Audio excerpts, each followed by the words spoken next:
महाशिवरात्रि का पावन महात्मा आप लोगों ने श्रवण किया। महाशिवरात्रि भगवान शंकर को अत्यधिक प्रिय है। 1 वर्ष व्रत करने का फल केवल 1 दिन में प्राप्त हो जाता है। महाशिवरात्रि को ही भगवान शंकर ज्योति के रूप में प्रकट हुए थे, इसलिए वो तिथि भगवान शंकर को अत्यधिक प्रिय है। ये सारा जगत ही शिव है, उनसे ही उत्पन्न होता है और उनमें ही लीन होता है। जगत की उत्पत्ति उन्हीं से होती है, या ये कहा जाए कि वही जगत के रूप में भाषित होने लगते हैं और अंत में वही शेष रह जाते हैं। जैसे अंधकार के कारण रस्सी सर्प के रूप में भाषित होती है, इसी तरह ये जगत शुद्ध परमात्मा का ही स्वरूप है।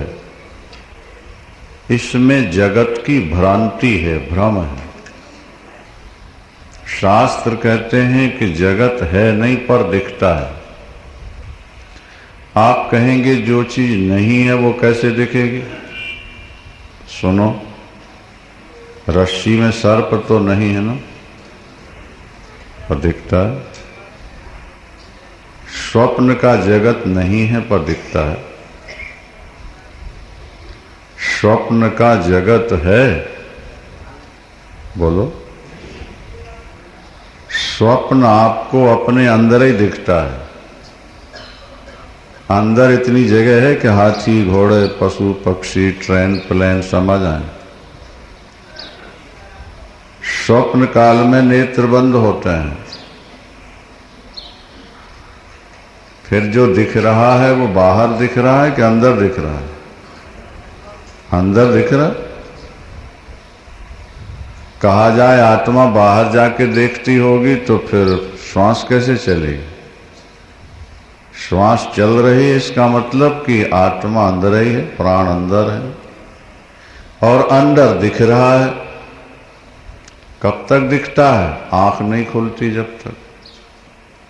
आंख खुली जहां के तहां।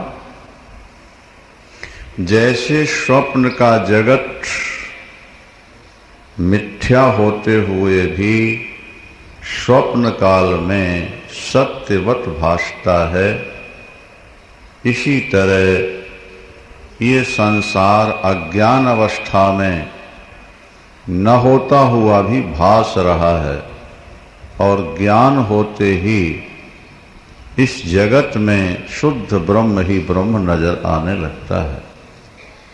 आकाश नीला नहीं है। आप करोड़ों मील ऊपर चलते जाओ, कहीं नीलापन नहीं दिखेगा आपको, लेकिन आकाश नीला दिखता है। आकाश में नीलिमा नहीं है, क्योंकि आकाश निराकार है, निरूप है। तो जिसमें कोई आकार ही नहीं है उसमें रंग कहां से होगा?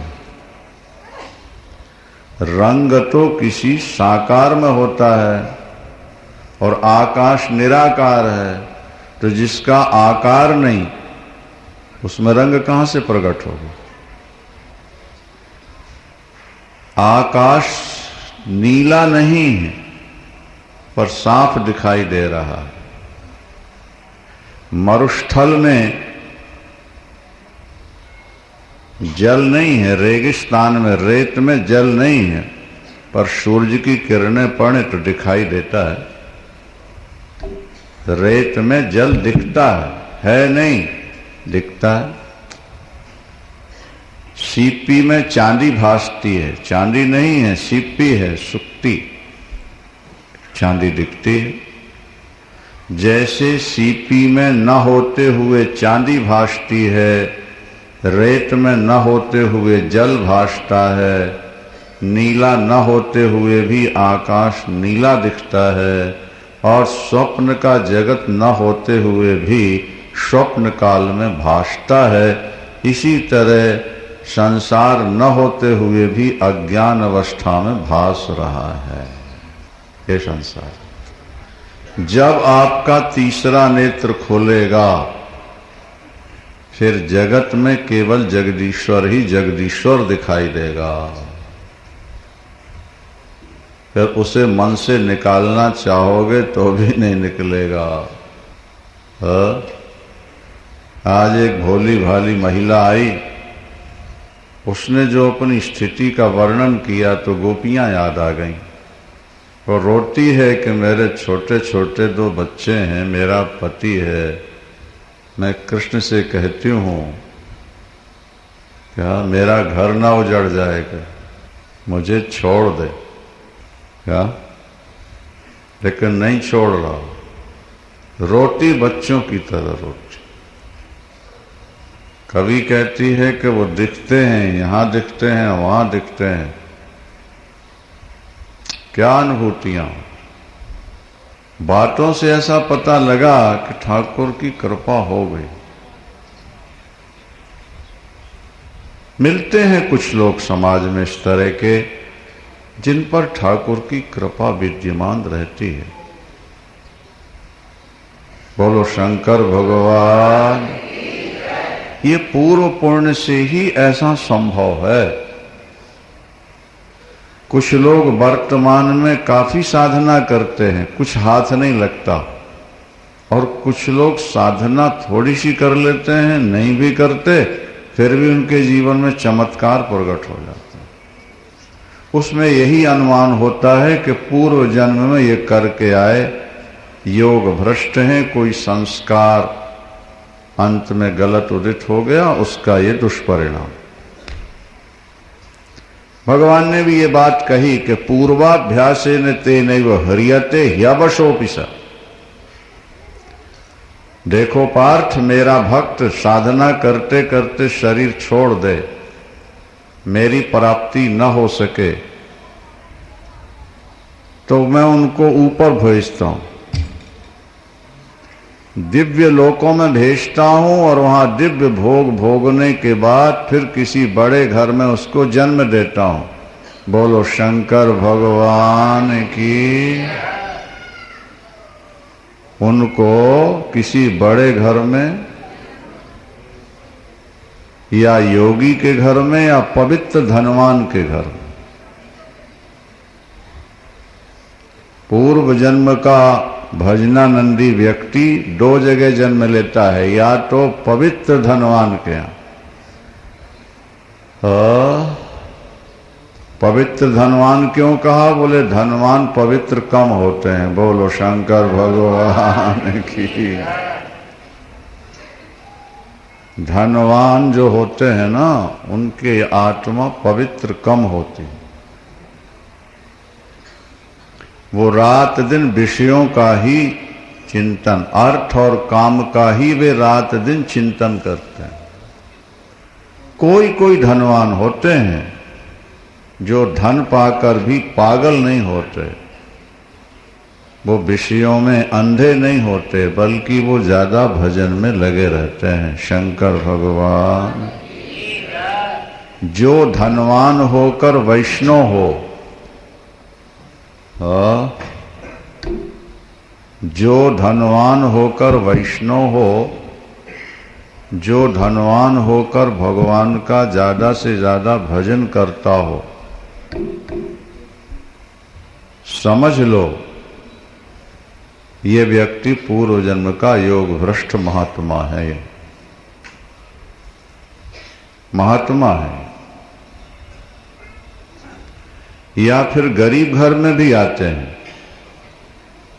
जिनके माता पिता सदा भजन में लगे रहते हैं, ऐसे गरीब घरों में भी भगवान के योग भ्रष्ट महापुरुष आते हैं। और पूर्वाभ्यासेन तेनैव ह्रियते ह्यवशोऽपि स। भगवान कहते हैं फिर वो जो उनके पूर्व जन्म का अभ्यास है भजन का, जहां से छोड़ा था भजन, वहीं से आगे फिर वो चल पड़े। भजन में मन लग जाना, परिवार से मन हट जाना, ये बिना पूर्व पुण्य के नहीं हो सकता। ध्यान से सुनेंगे बात। भगवान कृष्ण स्वयं कहते हैं, भगवान शंकर भी कहते हैं, पार्वती जिसने पहले जन्म में मेरा भजन नहीं किया, ऐसा व्यक्ति इस जन्म में लगन से मेरा भजन नहीं कर सकता। फॉर्मेलिटी के रूप में कर लेगा, मेरे सामने आएगा, सिर झुका लेगा, मेरे ऊपर जल भी चढ़ा देगा, 4 फूल भी चढ़ा देगा, नहीं समझ, लेकिन मेरे प्रति उसका अटैचमेंट नहीं हो सकता। ईश्वर को मानना एक अलग पक्ष है और ईश्वर से प्यार हो जाना एक अलग पक्ष है। ईश्वर को मानने वाले दुनिया में बहुत हैं, लेकिन ईश्वर से जिनका प्यार हो गया ऐसे लोग बहुत कम। ईश्वर को मानना विशेषता नहीं है, ईश्वर से प्यार हो जाना यह विशेष बात। ध्यान से सुन रहे हैं? आप लाखों व्यक्तियों में सर्वे करें, रिसर्च करें, पूछें ईश्वर को मानते हो, उसमें आपको शायद 100, 200, 500 मिलेंगे जो कह देंगे हम नहीं मानते। नहीं तो प्राय हर व्यक्ति आपसे कह देगा हाँ जी हम तो ठीक है। लेकिन प्यार है आपका पत्नी जैसा भगवान से, पुत्र जैसा प्यार भगवान से है आपका, लाख में पूछो शायद 1-2 मिल जाए, 4 मिल जाए तो बहुत होंगे। ईश्वर को मानने वाले लाख में 99,900 मिल सकते हैं क्या भाई? लेकिन ईश्वर से जिनका प्यार हो गया है ऐसे लाख में 2-4 मिल जाए तो काफी है।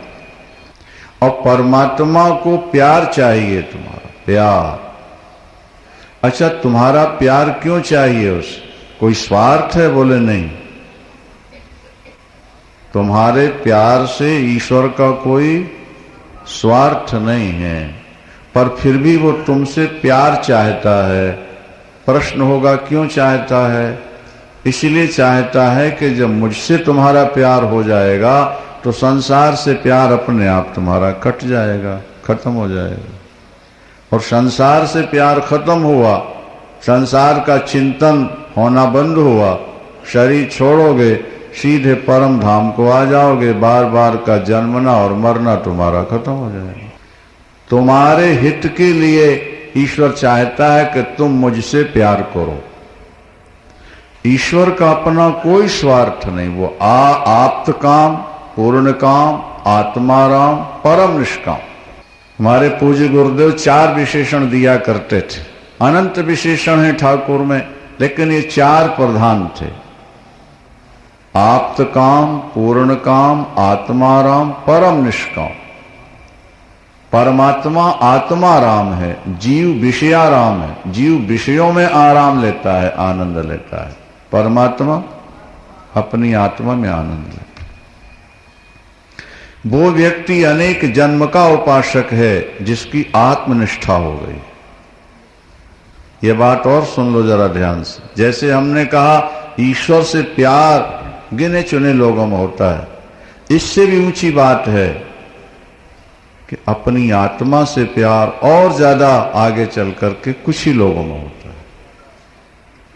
आत्मा में संतुष्ट रहना, आत्मा में ही रमण करना, आत्मा में ही आनंद का अनुभव करना, ये और भी ऊंची बात है। और उससे भी ऊंची बात यह है कि आत्मा और परमात्मा दोनों को एक रूप में देख लेना, ये सबसे ऊंची बात है। इससे और कोई ऊंची है ही नहीं, हो ही नहीं सकती। आपकी आत्मा में कोई क्लेश नहीं, कोई दुख नहीं, कोई पीड़ा नहीं, आत्मा आनंद रूप है। जब आप निद्रा में चले जाते हैं, आपको दुख मिलता है किसी तरह का? ये बताओ। हाँ, गहरी नींद में आज तक किसी को दुख मिला है? गहरी नींद में संसार याद रहता है? पत्नी, पति, पुत्र, पैसा, खाना पीना, कुछ भी याद तो नहीं है, लेकिन आनंद है कि नहीं है? वो आत्मा का आनंद ही तो है। इसीलिए धनवान लोग ज्यादा सोने की कोशिश करते हैं। बोलो शंकर भगवान। निद्रा में जो आनंद मिलता है वो आत्मा का ही है, परमात्मा का ही है, लेकिन उसमें बीच में पर्दा रहता है। निद्रा काल में परमात्मा से मिलन तो होता है आत्मा का, लेकिन बीच में, इसलिए फिर संसार में लौट आते हैं। अगर कहीं उस पर्दे के बिना ईश्वर से मिलन हो जाए तो दोबारा संसार में मन आ ही नहीं सकता, खिंचे ही नहीं सकता। वो होता है ध्यान की अवस्था, वो आता है समाधि की अवस्था। वहां जो नींद का पर्दा है ना काला, वो नहीं आता।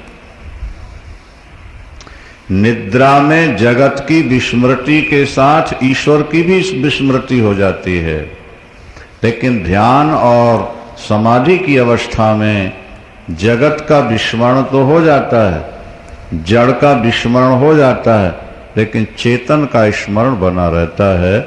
बस वहीं आवरण भंग होता है, वहीं वो पर्दा अविद्या का, अज्ञान का नष्ट हो जाता है। जागृत अवस्था में भगवान शंकर से शिक्षा लो, उनकी शांभवी मुद्रा से। वे सदा ध्यान में रहते। भगवान शंकर के पूरे खुले नेत्र बहुत कम जगह मिलेंगे आपको, ज्यादातर वो ध्यान की अवस्था में।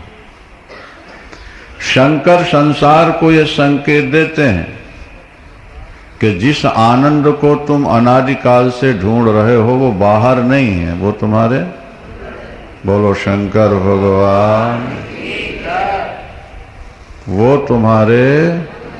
अच्छा देखो, मजे की बात है ना, व्यक्ति बाहर के सुख के बिना तो रह सकता है। पत्नी मर जाए तो रह ले, जी जाए, पति मर गया तो भी रह जाते हैं, बेटा मरे तो भी रो धो के, लेकिन नींद मर जाए, नींद ना आए तो बोलो भाई।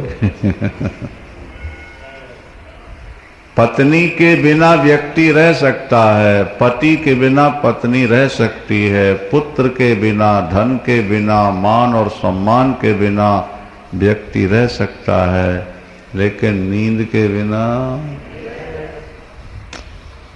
इसका मतलब है कि सबसे ज्यादा आनंद, पर नींद से भी आगे एक कोटि है, क्योंकि नींद का आनंद तो प्रकृति सबको दे रही है, बस उससे आगे ध्यान का आनंद है, उससे आगे समाधि का आनंद है। हमने पहले भी आपको सुनाया कि एक व्यक्ति ने 4 कमरे बनाए थे, 4 कमरे, रेलगाड़ी के डिब्बों की तरह, नहीं? और एक कमरे में वो दुकान करता है, और दूसरे कमरे में मशीनें रखी हैं, प्रोडक्शन है उसका, और तीसरे कमरे में वो खाता पीता सोता है, और चौथे कमरे में ताला बंद है। कठिन है काम का विषय। वो जो कमाता था वो सब चौथे कमरे में बहुत कुछ कमाया, और ताला जड़ दिया उसने, क्योंकि जहां संपत्ति होती है वहां ताले मोटे होते हैं। अभी हम सोच रहे थे कल कि देखो, सेठानियों के पास सोना बहुत है, जेवर बहुत है, लेकिन वो सोना जेवर उतने नहीं पहनती जितने वो लोहे के गुच्छे कमर में लटकाए रहती हैं। बोलो शंकर भगवान की। अगर दोनों का वजन तौला जाए ना,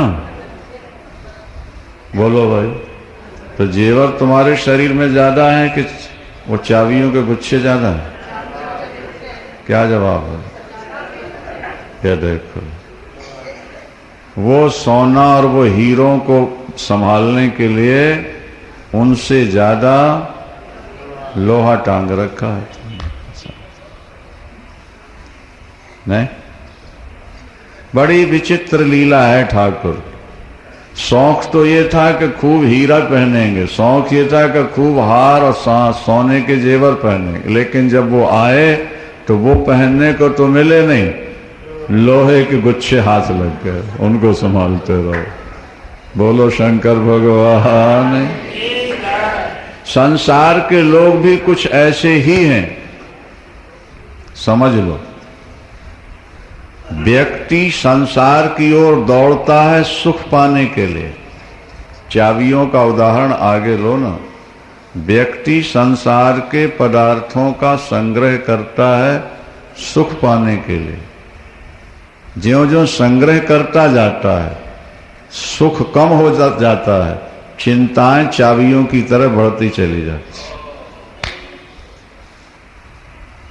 क्या गरीब घर की महिला के पास एक चाबी है खाली, घुमा दिया, ज्यादा ज्यादा दो हो, इनके पास पूछो सेठानियां कर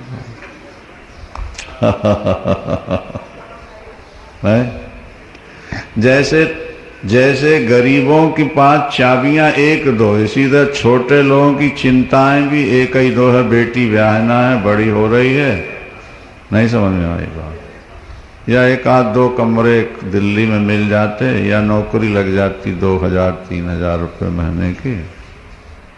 छोटे की चिंता छोटी नहीं, और बड़ों की चिंता। शंकर लाल जी कहते हैं हम आना चाहते हैं लेकिन आ नहीं पाते, क्योंकि चिंता छोटी है, इसलिए ना। अरे बोलो शंकर भगवान की। बड़ों की बड़ी चिंता होती, बड़ों के काम बड़े होते हैं। अच्छा देखो, गरीब हो चाहे धनवान हो, रोटियां तो उतनी खानी, कपड़े उतने पहनने, बल्कि गरीब रोटी ज्यादा खा लेता है।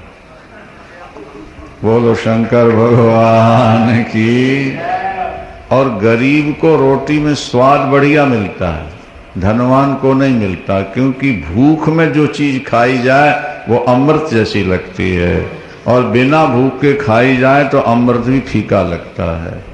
तो धनवान को भूखे तो रहना ही नहीं पड़ता, हर घंटे आधा घंटे में कुछ ना कुछ चलता रहता है। तो भोजन का सही में स्वाद गरीबों को मिलता है, ये भी ध्यान रखना। और नींद का स्वाद भी गरीबों को मिलता है। यहां कंपोज की गोली खाने में जो गहरी नींद नहीं आएगी धनवान को, वो सारा दिन काम करके जब आता है और शाम को रोटी खा के पड़ा बिस्तर पर, एक करवट में रात खत्म हो जाती है। ठीक है गलत है, बोलो भैया। गरीब जितनी बढ़िया नींद ले सकता है, धनवान के भाग्य में वो नहीं। गरीब जितना बढ़िया ज्यादा खा के हजम कर सकता है, धनवान के भाग्य में वो नहीं। परमात्मा ने उसको धन का सुख तो दिया नहीं, कंडेसा, टोयोटा और मर्सरीज का सुख तो दे दिया, लेकिन दूसरी इतनी चिंताएं दे दी, इतनी समस्याएं दे दी कि वो सारा सुख उसका गायब होता है। दयालु परमात्मा तुम्हें ये बताना चाहता है कि तुम बाहर जितना बढ़ोगे उतने ज्यादा दुखी हो जाओ। अगर तुम सुखी होना चाहते हो तो बाहर के बजाय थोड़ा शंकर की कथा सुनी तुमने, सदाशिव की कथा सुनी तुमने, और अगर शिक्षा नहीं ली तो शिव पुराण सुनने का कोई फायदा। गुरबाणी में एक शब्द आता है, तै नर क्या पुराण सुन कीना। तै नर क्या पुराण सुन कीना, अन पायनी भगत नहीं उपजी, और भूखे दान न दीना। तै नर क्या पुराण सुन कीना, काम न बिसरो, क्रोध न बिसरो, लोभ न छूटो देवा, और पर निंदा मुख से नहीं छूटी, व्यर्थ भई सब सेवा। तै नर क्या पुराण सुन कीना, अन्न पायनी भगत नहीं उपजी, भूखे दान। अगर तू गरीबों को अन्न दान जल दान नहीं कर सका अगर तेरे अंदर से काम क्रोध लोभ मोह नहीं निकले तो तूने पुराण सुनकर के क्या किया, क्या फायदा हो। अभी यहाँ नरकों का वर्णन है महाराज। जो व्यक्ति जीवन में भजन पूजन नहीं करता, यज्ञ दान नहीं करता, मरने के बाद जो नरक का भयानक वर्णन 140 प्रकार के नरकों का वर्णन किया यहाँ।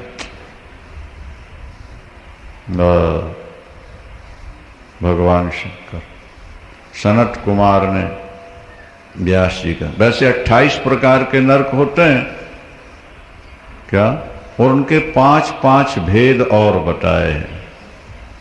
तो 28 के 5 प्रकार के भेद बता दिए जाएं तो फिर वो हो गए। गणित लगाने बड़े होशियार हैं। 140 प्रकार के नरकों का यहाँ वर्णन। किस किस नरक में पापी जाके कैसे पकते हैं, रास्ते में कितने कष्ट उठाते हैं। सड़क की रेत पूरी ऐसी गर्म होती है जैसे चने भूंजने की रेत भाड़ में रेत होती। भाड़ सुन, और उसमें उसको घसीटते हुए ले जाते और ऊपर से पीठ पर चाबुक मारते हैं। निराश्रमोद के रास्ते में कहीं पानी नहीं, कहीं कोई आश्रम नहीं, कोई वृक्ष नहीं, शीतल छाया नहीं, अब प्यास से मर रहा है। अच्छा, वो यातना शरीर ऐसा होता है कि महाराज उस पर मार पड़ती रहती है, जीव को कष्ट होता रहता, पर वो शरीर छूटता नहीं। अच्छा, आपने कभी देखा ये लोग जो लस्सी बनाते हैं, इनके पास एक थैला होता है, मोटे मोटे कपड़े, देखा? बस वो बर्फ को लेके उसके अंदर डाला, सोटी उठाई और 2-4 जमाई जोर जोर से, तो वो बेचारा वो बर्फ तो चूर चूर हो जाता है, वो थैले का कुछ नहीं बिगड़ता। अब बर्फ निकाला, डाला, फिर दूसरा ग्राहक आ गया और दे मार, सारा दिन पिटता ही रहता है वो थैला, वो बर्फ वाला। तो यातना शरीर जो मिलता है व्यक्ति को, जब कुछ लोग प्रश्न करते हैं जी आत्मा तो निराकार है और शरीर चिता में जल जाता है, तो फिर नरक और स्वर्ग किसको मिलता है, दुख सुख किसको होता है? ये प्रश्न लोग प्रायः करते हैं। शायद आपके मन में भी ऐसा कोई प्रश्न हो, इसलिए उसका समाधान ले लो। 3 शरीर होते हैं, ये शिव पुराण में स्पष्ट हो गया ना। कितने शरीर हैं? 3 होते हैं, स्थूल, सूक्ष्म और कारण। हर व्यक्ति का एक ही शरीर छूटता है, और अभी हमने कहीं सुनाया, पुराने श्रोता गदगद हो गए सुन के कि बहुत बढ़िया उदाहरण 3 शरीरों को समझाने के लिए। क्या?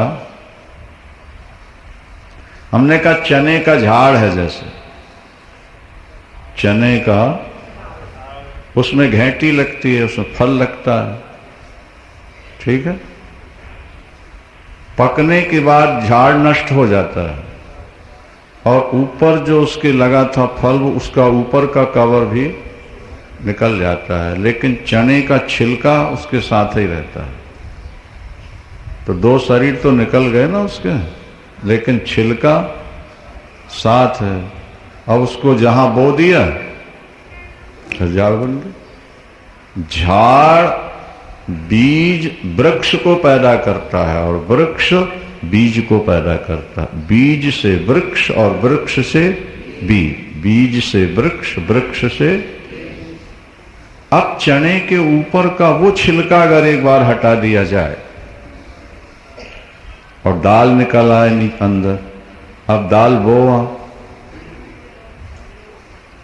अंकुर नहीं हो सकता। अंकुर तब तक होता रहेगा जब तक दाल के ऊपर का छिलका, जैसे झाड़ अलग हो गया, ऊपर का एक कवर अलग हो गया, लेकिन अंदर वाला छिलका जब तक जोड़ा है तब तक उसकी जन्म और मृत्यु होती रही।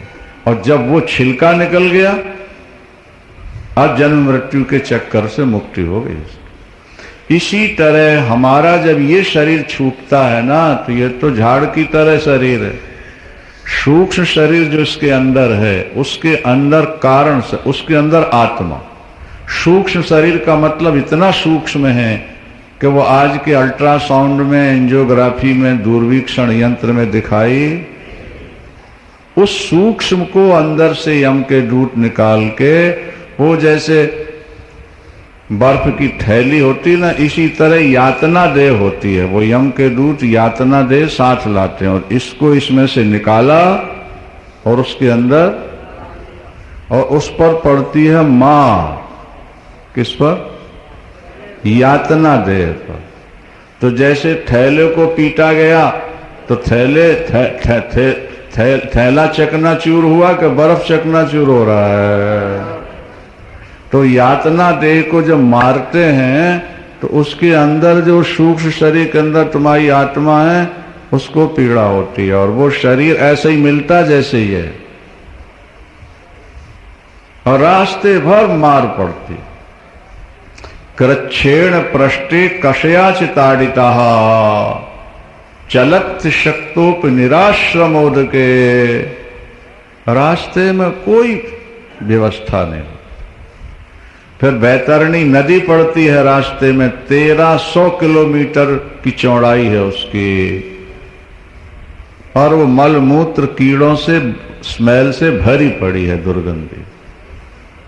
अब आपने अगर गोदान किया है तो गाय खड़ी हो जाएगी आके, गाय की पूंछ पकड़ो, आकाश मार्ग से उस पार कर देगी। और दानों का वर्णन है करोगे तो नौका आ जाएगी, तो नौका पर बैठाल के आपको क्या, और आपने कोई शुभ कर्म किया ही नहीं तो फिर गले में वो कांटा फंसाएंगे, जैसे मछली के गले में कांटा, और उसी में डुबा करके आपको पार बेहतर। फिर जब यमलोक पहुंचेंगे तो काले रंग के यमराज दिखते हैं, वहां के दूत भी काले, दांत बाहर निकले, बाल खड़े, लाल आंखें, लंबे नाखून, ऐसी भयानक। अच्छा, अब पुण्यात्मा मरेगा तो उसका वर्णन भी शिव पुराण में। जब पुण्यात्मा मरता, जिसने जीवन में जल दान किया है, रास्ता वही है, लेकिन जब वो जाएगा तो जगह जगह उसको पोखरे मिलेंगे, तालाब मिलेंगे, हैंड पाइप जैसे यहां लगे ना, ऐसे जल की हो, जहां प्यास लगेगी। अन्न दान किया है तो रास्ते में भोजन भी मिलता जाएगा। अगर उसने छाता दान किया है तो उसको छतरी मिलेगी, जगह जगह पेड़ मिलेंगे, पेड़ लगाया है तो वहां पेड़ मिले, उनकी शीतल छाया में। जूते दान करो, जूते दान किया तो सारे दानों का वर्णन तो है। फिर पैर में तुम्हें ऐसे जूते मिल जाएंगे, वहां के वो जो गर्म रेत है वो तुमको परेशान नहीं करेगा। आपने यहां कोई वाहन दान कर दिया है तो वहां फिर आपको वाहन प्राप्त हो जाएगा, फिर आपको उसमें नहीं चलना पड़ेगा। जगह जगह पुष्प मिलेंगे आपको, और जो लेने आएंगे वो भी सौम्य रूप में आएंगे। यम के दूत भयानक नहीं होंगे, वो देखने में सुंदर लगेंगे। और जब यमलोक पहुंचोगे तो पापी को जो यमराज काले रूप में दिख रहे थे, भयानक दंड भैंसा पर, वही पुण्यात्मा को यमराज के रूप में नहीं, धर्मराज के रूप में दिखाई देंगे। बोलो शंकर भगवान। उनका रूप बड़ा सुंदर होगा, वो अपनी सिंहासन से उठ के आगे बढ़ के आपका स्वागत करेंगे, आपको बैठा लेंगे, आपके धर्म की महिमा आपको सुनाएंगे। आपने ये शुभ कर्म किए, इसलिए आपको अमुक लोक में भेजा जा रहा। अमुक लोक में अपॉइंटमेंट होता रहता ना, जो जिस डिग्री का पहुंचता है उसको वैसे विभाग में भेज दिया जाता है। इसी तरह से तुमने जो जो शुभ कर्म किए हैं, लिखा दीप दान किया तो रास्ते में प्रकाश मिलता जाए, और कभी कभी ठाकुर को आरती भी नहीं दिखाई तुमने तो अंधेले में ले जाएंगे पूरे रास्ते में घसीटते और मारते। फिर दोबारा जब आप जन्म लेंगे, ज्यादा पाप आपके थे तो फिर आपको स्वरूप सुंदर नहीं मिलेगा, फिर आपकी वाणी में आकर्षण नहीं होगा, बुद्धि आपकी कमजोर होगी, शरीर सदा रोगी रहेगा, पत्नी भी लड़ने वाले मिलेगी, पुत्र भी ढूंढकारी जैसा मिलेगा। सारा दिन परिश्रम करोगे तो मुश्किल से रोटी की व्यवस्था हो पाएगी। ये कहाँ से आए लोगों का चिन्ह के चिन्ह है? बोलो बोलो भाई, नरक से। जो व्यक्ति नरक से आया हुआ है उसके शरीर के ये चिन्ह हैं। बुद्धि की कमजोरी, शरीर में रोग, कुरूपता, संतानहीनता, गरीबी, और संतान मिलेगी भी तो नालायक जलाने वाली, पत्नी मिलेगी भी तो सताने वाली। नहीं समझा? और उस व्यक्ति के मन में नास्तिकता ज्यादा होगी, वो माता पिता को दुत्कारेगा, वो गुरु का अपमान करेगा, वो धर्म कर्म से दूर रहेगा। समझ लेना ये व्यक्ति कहां से आया, और जो स्वर्ग से आया है उसके लिए लिखा हुआ है, उसका रूप सुंदर होगा, उसकी वाणी में अमृत होगा, वो शांत और गंभीर होगा, वो माता पिता की सेवा करने वाला होगा, वो देवी देवताओं का पूजन करने वाला होगा, वो यज्ञ दान करने वाला होगा, वो भगवान के प्रति उसके मन में स्वाभाविक अटैचमेंट हो। स्वाभाविक जो हो जाता है ना, वो देवता की विशेष कृपा करे। जहां कोई अच्छा न लगे भजन छोड़, संतों का संग बहुत मीठा लगे, नहीं समझ में आई, कथा बहुत अच्छी लगे, दान धर्म में बहुत रुचि हो, पूजा पाठ के प्रति मन में आकर्षण हो, ऐसा लगे कि सारी दुनिया भजन करने लगती तो कितना बढ़िया होता, मेरे भगवान का जगह जगह यश फैल जाए तो कितना बढ़िया ना होता। अरे ये कैसे आदमी हैं, ये भजन नहीं करते। मन उनको देख के मन में एक प्रकार की दीनता, दुख पैदा होता है कि ये बेचारे मनुष्य बन के भी जानवरों की तरह घूम रहे हैं, भजन क्यों नहीं करते। ये स्वर्ग से आए व्यक्ति की निशानी। ध्यान आ गया? बोलो शंकर भगवान। इसलिए यहां अगर आपने मंदिर बनवा दिया तो फिर आपके लिए वहां मंदिर बन गया, आपने मूर्ति की प्रतिष्ठा कर दी तो वहां आप मूर्ति बन कर के रहोगे। फिर जैसे मूर्ति की यहाँ पूजा होती ना आपकी बनाएगी, ऐसे वहां आपकी पूजा हो। इसलिए यज्ञ दान पूजा पाठ शुभ कर्म करते रहो। ये करते करते हृदय तुम्हारा शुद्ध होगा और तब तुम्हारे हृदय से ज्योति प्रकाश। वो महिला सुना रही थी, बोले मैं बैठी थी, कैस्टें आपकी सुन रही हूँ 5-7 महीने, बैठी थी और एकदम ज्योति मेरे अंदर आके समा गई और ऐसी शांति के अब बस में डूब गई उस शांति। बोलो शंकर भगवान की।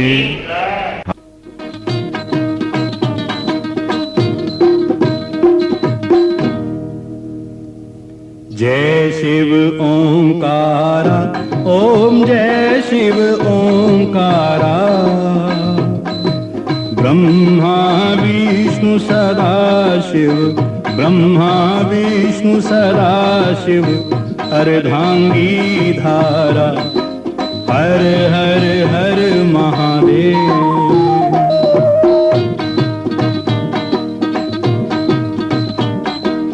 एकानन चतुरानन पंचानन राजे, ओ शिव पंचानन राजे।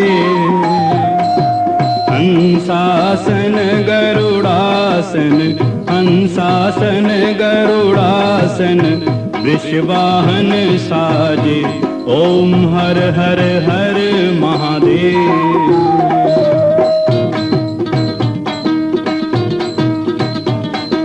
दोए भुज चार चतुर्भुज, 10 भुज ते सोहे।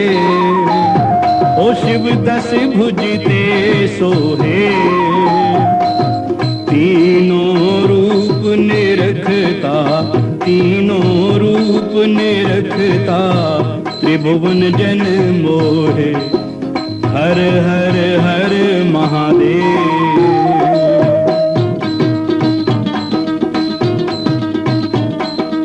जय माला बनमाला रुंडमाला धारी ओ शिव रुंडमाला धारी चंदन मृग मद चंदा चंदन मृग मद चंदा भाले शुभकारी ओम हर हर हर महादेव।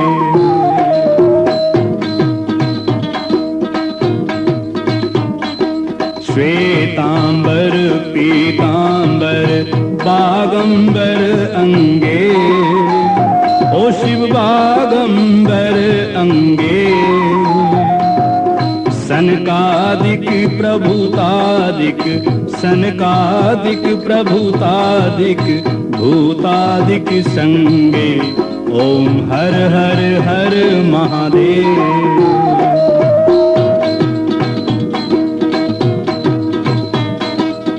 कर मथे करमंडल चक्र त्रिशूल धरता ओ भोला चक्र त्रिशूल धरता जग करता जग हरता जग करता जग हरता जग पालन करता ओम हर हर हर महादेव।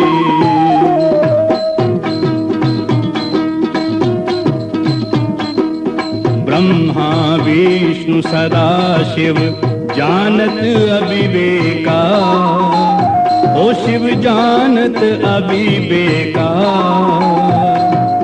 प्रणवाक्षर ओम मध्य प्रणवाक्षर ओम मध्य ये तीनों एका ओम हर हर हर महादेव।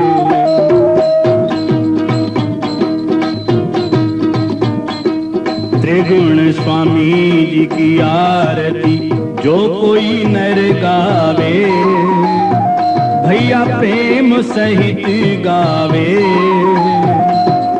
भणत शिवानंद स्वामी भणत शिवानंद स्वामी मन वांछित पावे ओम हर हर हर महादेव।